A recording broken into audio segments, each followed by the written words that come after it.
Hello everybody. आज की इस वीडियो में मैं डिस्कस करने जा रहा हूँ एमपी से कुछ इंपॉर्टेंट क्वेश्चंस। और जो ये प्रॉब्लम मैं डिस्कस करने वाला हूँ ये सभी कंपटीशंस के लिए काफ़ी यूजफुल होगी, चाहे वो बार का एग्जाम देने वाले स्टूडेंट्स हैं, चाहे नेट और जेम की तैयारी करने वाले, और बाकी कंपटीशंस में भी आएगी। जेई और नीट के स्टूडेंट्स जो तैयारी करते हैं उनके लिए भी काफ़ी यूजफुल होगी। तो काफ़ी कंसेप्चुअल वीडियो है जो मैंने डिस्कस की है। तो पहली जो प्रॉब्लम मैं डिस्कस करने जा रहा हूँ वो किसी समय पे प्रॉब्लम है इलेक्ट्रिक फ्लक्स की। तो पहले मैं प्रॉब्लम समझाता हूँ, फिर उसका solutions. The electric field in a region is given by E equal to 3/5 E naught I cap plus 4/5 E naught J cap with E naught equal to 2 × 10⁻³ newton per coulomb. Find the electric flux of this field through a rectangular surface of area 0.2 metre square parallel to YZ plane. तो किसी समय पे electric field दे रखा है I और J direction में। I में जो कंपोनेंट है EX उसकी वैल्यू 3/5 E नॉट है, दिस वन। और जो किसी समय पे जो डायरेक्शन में इलेक्ट्रिक फील्ड है वो 4/5 E नॉट है, जहां पे E नॉट की वैल्यू गिवन है, दिस वन। उसके बाद किसी समय पे इलेक्ट्रिक फ्लक्स पूछा है parallel to the YZ plane और एरिया है 0.2 मीटर स्क्वायर, जिससे कैलकुलेट करना है हमें। तो ऐसे क्वेश्चंस में हम जाने कि पैरेलल टू YZ प्लेन जो होगा किसी समय पे उसकी जो डायरेक्शन होगी वो X डायरेक्शन होगी। तो जो सरफेस एरिया होगा जो हम यहाँ पे लेंगे वो DS, उसकी वैल्यू होगी 0.2 metre square into I cap, क्योंकि पैरेलल टू YZ प्लेन जो होगा वो X एक्सिस होगी। और X एक्सिस में हम किसी समय पे जो सरफेस एरिया एलिमेंट लेंगे वो I कैप से दिखाएंगे। उसके बाद E की वैल्यू ये पुट कर दें 3/5 E naught I cap plus 4/5 E naught J dot, और ये डॉट यहाँ पे लगा दें क्योंकि जो हमारा इलेक्ट्रिक फ्लक्स की डेफिनेशन होती है किसी समय पे वो होता है d∅ बराबर E डॉट ds। और किसी समय पे अगर E यूनिफॉर्मली डिस्ट्रीब्यूटेड है, वेरिएबल नहीं है, तो किसी समय पे जो इलेक्ट्रिक फ्लक्स होगा उसे हम लिख सकते हैं phi E electric flux equal to E dot S, ये भी लेते हैं। तो ये हमारा सरफेस एलिमेंट है। सरफेस एलिमेंट की जो वैल्यू है यहाँ पे है वो 0.2 मीटर स्क्वायर I कैप है किसी समय, और जो इलेक्ट्रिक फील्ड है उसकी वैल्यू यहाँ पे गिवन है 3/5 E naught I cap plus 4/5 E naught J cap. E dot ds जो होता है वो किसी समय पे इलेक्ट्रिक फ्लक्स होगा, तो उसकी करस्पॉन्डिंग हम जब इस वैल्यू को सॉल्व करेंगे हम जानते हैं कि I डॉट I की जो वैल्यू है वो 1 होती है। हम साथ साथ ये भी जानते हैं कि J डॉट I जो होगा उसकी वैल्यू 0 होगी। तो ये जो हम दो कंसेप्ट इसमें अप्लाई करेंगे, तो इसके साथ ये मल्टीप्लिकेशन हम कर दें और इस वैल्यू को 0 कर दें क्योंकि J डॉट I 0 हो जाएगा और I डॉट I जो 1 हो जाएगा। I और J और K किसी समय पे यूनिट वेक्टर होते हैं along the X axis, Y axis and Z axis. तो यहाँ से 3/5 E नॉट आएगा और ये वैल्यू 0.2, तो 3/5 और E नॉट की वैल्यू पुट कर दें यहाँ से। This is the value given for E not. E not है हमारा 2 × 10⁻³ और किसी समय पे जो सरफेस एलिमेंट यहाँ पे लेना है वो 0.2 ले लें। और उसके बाद इसे सॉल्व करें, ये आएगा 1200/5 न्यूटन मीटर स्क्वायर पर कूलम। तो ये वैल्यू जो आएगी वो आएगी 240 न्यूटन मीटर स्क्वायर पर कूलम। तो काफी इंपॉर्टेंट क्वेश्चन है, बहुत बार पूछा जाता है। तो सदा याद रखें कि जब भी हम इलेक्ट्रिक फ्लक्स की वैल्यू को कैलकुलेट करें तो हमें पहले सरफेस एलिमेंट पता होना चाहिए वो किस डायरेक्शन में एक्ट कर रहा है। इलेक्ट्रिक फील्ड हमें गिवन होता है, इलेक्ट्रिक फ्लक्स हमें वैल्यूट कराया जाता है।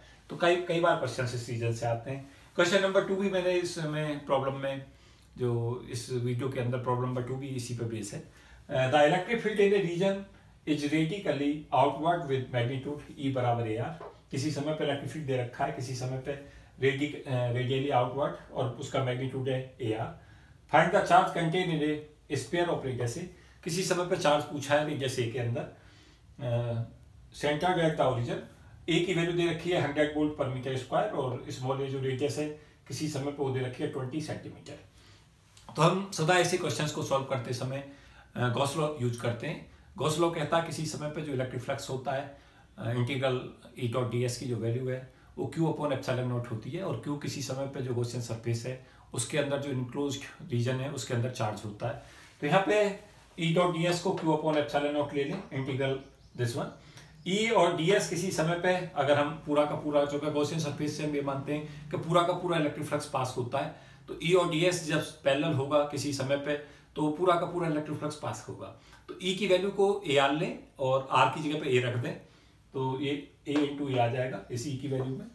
और ds जो सरफेस एरिया होगा, क्योंकि अगर हम यहाँ पे सरफेस लेंगे तो इस टाइप से हम ले रहे होंगे इसे, और ये रेडियस A का होगा, तो इससे यहाँ से जो इलेक्ट्रिक फ्लक्स पास होगा किसी समय पे, तो ये जो इसका सरफेस एरिया होगा वो 4πa² आ जाएगा और इलेक्ट्रिक फील्ड की वैल्यू आ जाएगी ए इंटू आर, और आर की वैल्यू ए ले लेंगे यहाँ पे, क्योंकि यहाँ आर बराबर ये होगा जब हम सरफेस के ऊपर जाएंगे। तो ए इंटू ए, ये ई की करस्पॉन्डिंग, और ds और ई पैरेलल होते हैं क्योंकि गॉसियन सरफेस से हम पूरा का पूरा मानते हैं इलेक्ट्रिक फ्लक्स पास होता है। तो ए इंटू ए और ds हो जाएगा हमारा इसका सरफेस एरिया 4πa²। तो ए इंटू स्मॉल ए 4πa², और ये इसकी जो वैल्यू होती है वो होती है इलेक्ट्रिक फ्लक्स की Q/ε0। तो Q की वैल्यू यहाँ से वैल्यू कर लें, तो यहाँ से Q आ जाएगा ε0 और इलेक्ट्रिक फ्लक्स, और ये हमारा किसी समय पे ε0, और ये जो वैल्यू थी किसी समय पे इलेक्ट्रिक फ्लक्स की वो यहाँ पे वैल्यू पुट कर दें, तो ये आ जाएगा 4πε0 A3। 4πε0 की वैल्यू होती है 1/9 × 10⁹ coulomb square upon newton metre square. A की वैल्यू यहाँ पे गिवन है क्वेश्चंस में 100 वोल्ट पर मीटर स्क्वायर, वो यहाँ रख दें, और किसी समय पे ए दे रखा है 20 सेंटीमीटर, तो इसको मीटर में बदल दें, 0.2³ और मीटर क्यूब कर दें। इसको सॉल्व कर लें पूरा, तो ये आ जाएगा 8.89 × 10⁻11 कूलम्ब। इस टाइप से इस क्वेश्चन को सॉल्व करेंगे। उसके बाद जो क्वेश्चन नंबर 3 में इस वीडियो में डिस्कस कर रहा हूँ वो व्हीटस्टोन प्रिंसिपल पर बेस है। और व्हीटस्टोन जो प्रिंसिपल है वो ये कहता है किसी समय पे कि अगर हमारे रेजिस्टेंस R1, R2, R3 और R4 हों, तो अगर किसी समय पे R1 और R2, R3, R4 अगर इनको ले लेते हैं रेजिस्टेंसों को, और किसी समय अगर R1/R2 की वैल्यू R3/R4 की रेशो के इक्वल होती है, तो जो ये 50 ओम का रेजिस्टेंस होगा यहाँ पे, उसके अक्रॉस कोई भी करंट फ्लो नहीं करेगी, और इसलिए उसका जो रेजिस्टेंस है वो, क्योंकि करंट इसमें फ्लो नहीं करेगी, तो किसी समय पे इसका रेजिस्टेंस हम कंसीडर नहीं करते हैं सिस्टम में। तो ये व्हीटस्टोन प्रिंसिपल पर बेस है। यहाँ पे देखें कि ये ए और बी के बीच में किसी समय पर रेजिस्टेंस पूछा गया है क्वेश्चन में। 15 ओम, 15 ओम, 13 ओम और 13 ओम के किसी समय पर रेजिस्टेंस है, और ये 15 ओम का रेजिस्टेंस यहाँ पे अटैच है। तो पूछ रहा है किसी समय पे इसका इक्विवेलेंट रेजिस्टेंस निकालिए ए और बी के अक्रॉस। तो हम क्या करें, किसी समय पे जो व्हीटस्टोन प्रिंसिपल का सिद्धांत है उसको पहले चेक कर लें। तो यहाँ पे हम देखेंगे R1/R2 की रेशो 1 हो जाएगी 15/50, और R3/R4 की रेशो भी 30/30 जो है वो 1 हो जाएगी, जिसके चलते क्या होगा कि जो रेजिस्टेंस है ये इस पॉइंटों पे और इस पॉइंट के ऊपर किसी समय पर पोटेंशियल डिफरेंस नहीं होगा, और इसमें कोई भी करंट फ्लो नहीं होगी, क्योंकि करंट सदा पोटेंशियल डिफरेंस के कारण फ्लो करती है। तो यहाँ पे हम फिर इसका क्या करेंगे, 15 और 15 जैसे ये अनइफेक्टिव हो जाएगा, तो 15 और 15 दोनों ही आपस में सीरीज में होंगे। अगर इसको हम कंसीडर नहीं कर रहे हैं तो ये 13 ओम यहाँ से आ जाएगा रेजिस्टेंस, और 30 और 30 ये आ जाएगा 60, और ये 60 के करस्पॉन्डिंग रेजिस्टेंस यहाँ पे होगा, और ये 30 के करस्पॉन्डिंग, और ये दोनों आपस में पैरेलल में हो जाएंगे। तो पैरेलल में जो किसी समय पे रेजिस्टेंस हो जाएगा आर इक्विवेलेंट, वो जो हमारे पास ये दोनों रेजिस्टेंस थे उसका फिर पैरेलल हम कैलकुलेट कर लेंगे, वो आ जाएगा 30 × 60/30 + 60 = 20 ओम। क्योंकि जब हम इसका किसी समय पे इधर जो हमारा ये 60 ओम बनेगा और किसी समय पे ये जो है 13 ओम बनेगा, तो 1/R जो हम किसी समय पे कैलकुलेट करेंगे 1/RAB, उसकी जो वैल्यू हो जाएगी वो हो जाएगी 1/30 + 1/60, और जब हम RAB निकालेंगे किसी समय पे ए और बी टर्मिनल के अक्रॉस, तो उसकी वैल्यू 20 ओम आ जाएगी। तो व्हीटस्टोन प्रिंसिपल पर काफ़ी क्वेश्चंस आते हैं, मैंने इसी को संज्ञान में रखते हुए क्वेश्चंस डिस्कस किया है, तो मुझे उम्मीद है कि आपकी समझ आया होगा इसका कंसेप्ट। साथ साथ सदा ये भी याद रखें कि किसी समय पे जब भी करंट फ्लो करती है एक पॉइंट से दूसरे पॉइंट पे, तो उसका जो कॉज होता है वो पोटेंशियल डिफरेंस होता है। अगर किसी समय पे दो पॉइंट ऐसे हैं जिनके जो पोटेंशियल सेम हैं, तो उनके बीच में कभी भी करंट फ्लो नहीं करती, तो इस चीज को सदा ध्यान रखें।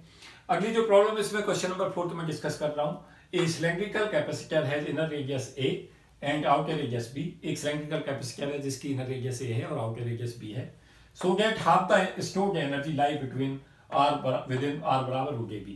तो ए से लेकर √AB तक, ए और बी इनर रेडियाई और बी आउटर रेडियाई है। R = A से √AB तक हाफ एनर्जी स्टोर रहती है, और √AB से लेकर बी तक वो हाफ एनर्जी स्टोर होती है। तो ये क्वेश्चंस है जो हमें इसमें दिखाना है। कई बार ऐसे भी क्वेश्चंस दे देता है कि ए की वैल्यू किसी समय पे 4 सेंटीमीटर है, बी की 9 सेंटीमीटर है, कहता है कि हाफ एनर्जी स्टोर होती है, वो रेडियस कैलकुलेट कीजिए। तो √4 × 9 लेके हम √36 कैलकुलेट कर लें, वो 6 सेंटीमीटर उसमें मार्क कर दें। तो कई बार क्वेश्चन आता है यहाँ से, इसका मैं सोल्यूशन भी मैंने डिस्कस किया है। जो किसी समय पर सिलेंड्रिकल कैपेसिटर होता है, एक मेरी वीडियो है जिसमें मैंने कैपेसिटेंस के सारे फॉर्मूले कैलकुलेट किए हैं स्फेरिकल, सिलेंड्रिकल और पैरेलल प्लेट में। उस वीडियो को जरूर देख लें इलेक्ट्रोस्टैटिक में, उसी पे बेस है ये क्वेश्चंस। यू जो होता है किसी समय पे हम जानते हैं पोटेंशियल एनर्जी स्टोर का फॉर्मूला होता है U = Q² / 2C। एक होता है ½ × CV², और एक होता है हमारा ½ QB। तो तीनों फॉर्मूले याद रखें। तो क्यू स्क्वायर अपॉन 2c, और c जो होता है किसी समय पे वो कैपेसिटेंस, और q charge store on the capacitor है। तो c की जो वैल्यू होती है 2 pi epsilon naught l upon log E B upon A. तो यहाँ से हम u निकाल लेंगे q square upon 4 pi epsilon naught l log E B upon A. ये हमारा किसी समय पे जो पोटेंशियल एनर्जी स्टोर होगी सेकेंडरी कैपेसिटर में उसका फॉर्मूला होगा। तो उसके बाद हम क्या कैलकुलेट करें कि कैपेसिटेंस में दूसरी बार सॉल्व करें जब इधर रेडियस ए है और किसी समय पे आउटर रेडियाई जिस समय पे बी होगी आर होगी, तो उस समय पे हम कैलकुलेट कर लेंगे U dash energy store Q square upon 2 C dash, और सी डैश की जगह पर हमारा आ जाएगा 2 pi epsilon naught L upon log E R upon A, क्योंकि अब बी की जगह पर हम उसे आर लेंगे, क्योंकि अब हमारा जो किसी समय पे इनर रेडियाई है वो ए हो गई और जो आउटर रेडियाई है आर हो गई। तो यहाँ पे हम यू डैश की वैल्यू को ले लें।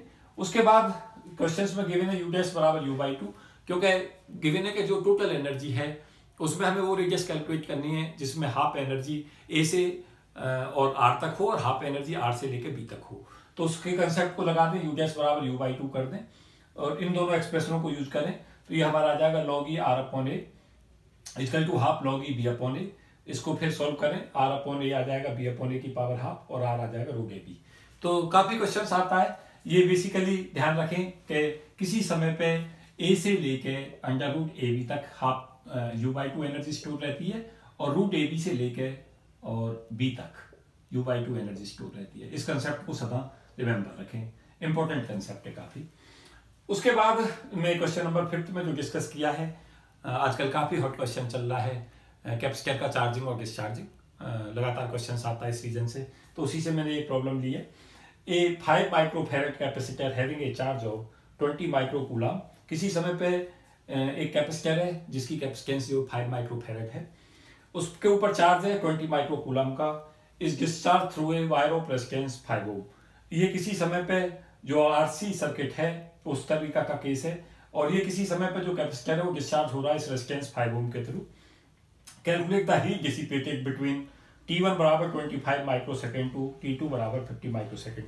तो पूछ रहा है किसी समय पे जब 25 माइक्रोसेकंड से लेके और 50 माइक्रोसेकंड तक सिस्टम होगा 25 टू 50, उसमें कितनी हीट का जनरेशन होगा। तो सबसे पहले क्यू का फॉर्मूला लिखते हैं। चार्ज जो होता है किसी समय पे लीकेज चार्ज का जो फॉर्मूला होता है किसी इंस्टेंट पे, क्यू बराबर होता है क्यू नॉट टी की power minus T upon R C. यहाँ पे टी टाइम और क्यू नॉट किसी समय पे इनिशियल चार्ज है, क्यू टाइम टी के ऊपर चार्ज है। आई जो कैलकुलेट करेंगे किसी समय पे वो D Q upon D T होगा, चार्ज का पर यूनिट टाइम किसी समय पे जो रेट है वो करंट होता है। तो आई को D Q upon D T लिख दें, इक्वल टू ये आ जाएगा minus Q naught upon R C E की power minus T upon R C. उसके बाद हम क्या करते हैं, किसी समय पे पावर जो होती है वो हमारी होती है पावर इक्वल टू फॉर्मूला होता है पावर का D W upon D T, work per unit time, और वर्क जो होता है किसी समय पे वो किसी समय पे एनर्जी पोटेंशियल एनर्जी में जो स्टोर होती है उसका पर यूनिट टाइम। तो यहाँ से डी यू की वैल्यू को हम लिख सकते हैं पी डी टी। ये डी यू जो होगा किसी समय पे वो पोटेंशियल एनर्जी में चेंज है, पी पावर और टी डी टी टाइम है। पावर का फॉर्मूला होता है हमारा वी आई और वी होता है आई आर, तो पी की जगह पे हम आई स्क्वायर आर लिख सकते हैं। तो डी यू की वैल्यू हो जाएगी I square R into D T, I square R D T equal to D U, this one आ जाएगा। उसके बाद किसी समय पे T1 से लेकर T2 तक किसी समय पे एनर्जी डिसिपेटेड पूछिए तो यू को लिख दें T1 से लेकर T2, इंटीग्रेशन लिमिट लगाते हैं दोनों तरफ। तो यहाँ पे डी का इंटीग्रेशन करेंगे तो यू मिलेगा और यहाँ पे लिमिट ऑफ इंटीग्रेशन T1 से T2 ले लें। तो यहाँ पे हमने लिया यू बराबर इंटीग्रेशन लिमिट T1 से T2 I square R into D T. I की जो ये वैल्यू है जो हमने है वैल्यूट किया उसको यहाँ पे पुट कर दें, तो ये आ जाएगा फॉर्मूला T1 से T2 Q naught square upon R C square E की power minus 2t upon R C D T. उसके बाद इसका इंटीग्रेशन कर लें, इन दोनों तीनों टर्मों को बाहर ले आए और उसके बाद ये आ जाएगा u बराबर Q naught square upon 2c। इसका इंटीग्रेशन जब हम लेकर चलेंगे और इसको सॉल्व कर लेंगे तो ये आ जाएगा Q naught square upon 2c E की power minus 2 t1 upon R C minus E की power minus 2 t2 upon R C. इस फॉर्मूले को सदा रिमेंबर भी रखें, काफी इंपॉर्टेंट फॉर्मूला है दिस वन।